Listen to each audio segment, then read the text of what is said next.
আজকে রবিবার, আজকে সাধারণত আমাদের বাড়িতে চিকেনই হয়, কিন্তু আজকে চিকেন না, কালকে মাছ নিয়ে এসেছিলাম 2-3 রকমের, তো আজকে মাছগুলোই হবে। আজকে ওই ছোটো শোল মাছ এনেছিলাম, সেই শোল মাছের রসা করব। একটা একদম মানে অথেন্টিক বেঙ্গলি ওয়ে, যেটা মানে বাংলা আগেকার দিনেও মামাসিরা যেরকম করে করতেন সেরকমভাবেই আজকে আমি রান্নাটা করব। তো তোমরা দেখো, দেখে জানিও কেমন হয়েছে। আর এটা একদম মানে শিলে বাটা মশলা দিয়ে করব। শিলে বাটা মশলার স্বাদ অন্যরকম হয়, একটু আলাদা হয় আর ভালো লাগে খুব। যদিও উনুনটা নেই, এখন গ্যাসেই করতে হবে, কিন্তু একদম মানে পুরনো পদ্ধতিতেই করা। তো তোমাদের যদি ভাল লাগে অবশ্যই লাইক কমেন্ট শেয়ার করে দিও, আর রেসিপিটাকে করে সবাই জানিও যে তোমাদেরও কেমন লাগলো রেসিপিটা, অবশ্যই জানিও।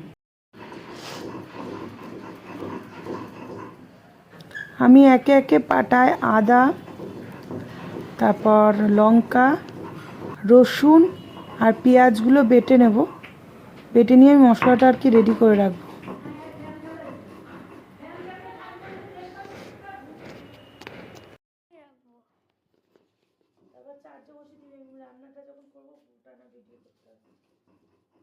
শোল মাছ, ছোট ছোট শোল মাছ বাজার থেকে পিস করে এনেছিলাম। এখানে আছে আলু, এখানে আছে পেঁয়াজ বাটা, রসুন বাটা, আদা বাটা আর লঙ্কা মানে পাকা লঙ্কা বাটা, শুকনো লঙ্কা না, পাকা লঙ্কা।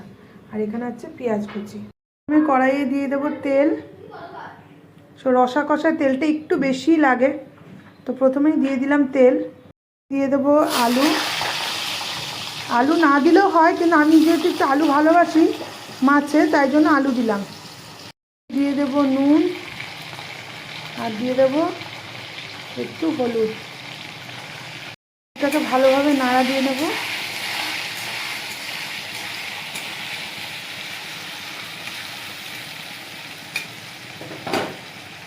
এদিকে মাছের মধ্যে একটু হলুদ আর অল্প একটু নুন দিয়ে দিলাম। এখানে আছে ধনের গুঁড়ো, জিরের গুঁড়ো, লঙ্কার গুঁড়ো আর একটু হলুদ। এই গুঁড়ো মশলাগুলো আমি একটু জল দিয়ে পেস্ট বানিয়ে নিলাম।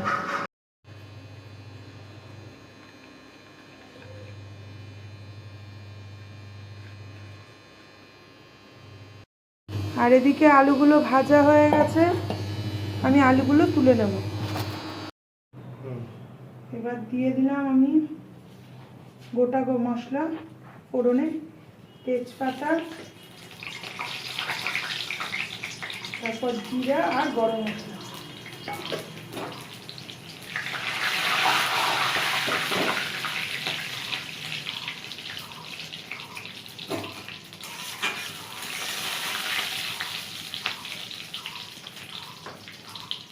দিয়ে দেবো এর মধ্যে পেঁয়াজ কুচি।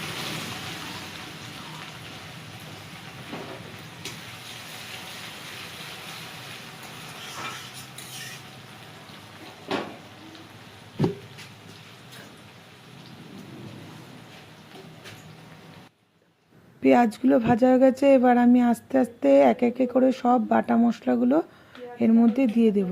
পেঁয়াজগুলো আমি একদম কালো করে বা খুব বেশি ব্রাউন ভাজবো না, হালকা ভেজে এবার এর মধ্যে একে একে মশলাগুলো দেব। তো প্রথমে দিয়ে দিলাম রসুন বাটা, তারপর দিয়ে দিলাম আদা বাটা, আর তারপর দিলাম একটু পেঁয়াজ বাটাটা।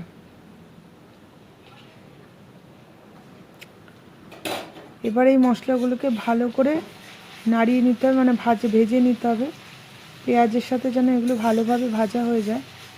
তো এগুলো ভাজা হচ্ছে। এরপর আমি এর মধ্যে যোগ করব বাকি যে লঙ্কা বাটা যেটা করেছিলাম, সেই লঙ্কা বাটাটা এই যে দিয়ে দেব ওর মধ্যে। লঙ্কা বাটা দিয়ে আবারও তো এই মশলাগুলোকে ভালো করে নাড়িয়ে একটু ভেজে নিতে হবে।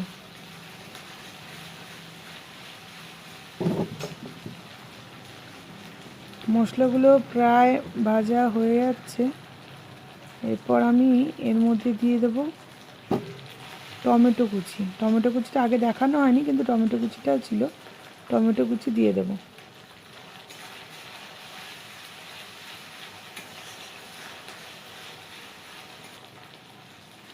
এরপর এর মধ্যে দিয়ে দেবো আমি পরিমাণ মতো নুন, তারপর দিয়ে দেবো অল্প একটু 1 চামচ ছোট চিনি। চিনি দিলে রঙটাও ভালো হয়, স্বাদটাও একটু এনহ্যান্স হয়, তাই জন্য অল্প করে একটু চিনি দিয়ে দেবো।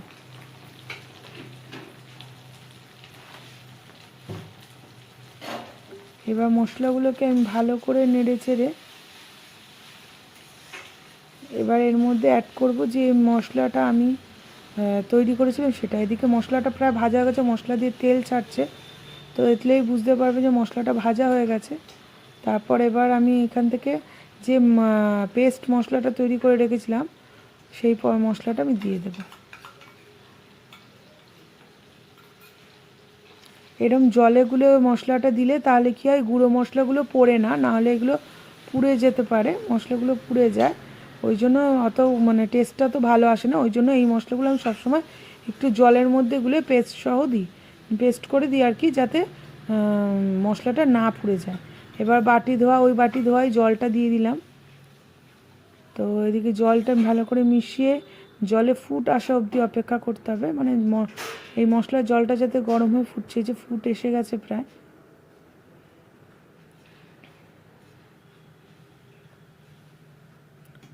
এইরকম ফুট এসে গেলেই তারপর একে একে আমি মাছগুলো দিয়ে দেবো। মাছগুলো আমি ভাজিনি, কারণ আমার ঠাকুমাকে শুনতাম তিনি মানে অল্প ছোট ছোট বেশি ছোট মাছ হলে ভাজতো না, মানে জ্যান্ত মাছ হতো বেশিরভাগই, আগে নদী পুকুরের মাছই হতো, ভাজতো না। তো আমিও মাছগুলো ভাজিনি, ওরা হাতে মেখে বা এমনিভাবেই কষিয়ে করতো, তো আমিও সেইভাবেই করছি। তবে যারা চায় তারা মাছ ভেজেও দিতে পারে, কিন্তু অবশ্যই হালকা ভাজা, কারণ শোল মাছ, জিওল মাছ, এগুলো মাছগুলো জিওল মাছ হয়, এগুলো বেশি ভাজলে ভালো লাগে না, শক্ত হয়ে যায়। যদি ভেজে চান ভেজেও দিতে পারেন, কিন্তু একটু হালকা ভেজে দেবেন, হালকা ভেজেও খুব ভালো হয়। এদিকে আমি ঢেকে দিলাম, মাছগুলো মশলার সাথে মিশিয়ে ভালো করে ঢেকে দিলাম। এবার কিছুক্ষণ পর পর ঢাকাটা খুলে অবশ্যই মাছটাকে নাড়তে হবে, নাহলে মাছটা নিচে লেগে যাবে, তখন একবার লেগে গেলে তখন সেই পোড়া পোড়া একটা ভাব চলে আসবে, সেটা খেতে একটুকুই ভালো লাগবে না। তাই জন্য মাছটাকে মাঝে মাঝে তুলে এরকম করে নেড়ে দিতে হবে।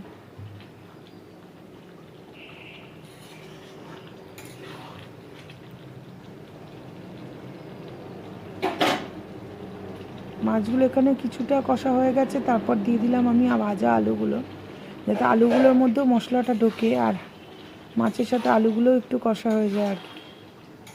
আলুগুলো দিয়ে আমি ভালো করে ঝোল মাছ সব একসাথে মিশিয়ে নেব, মানে মশলার সাথে মিশিয়ে নেব,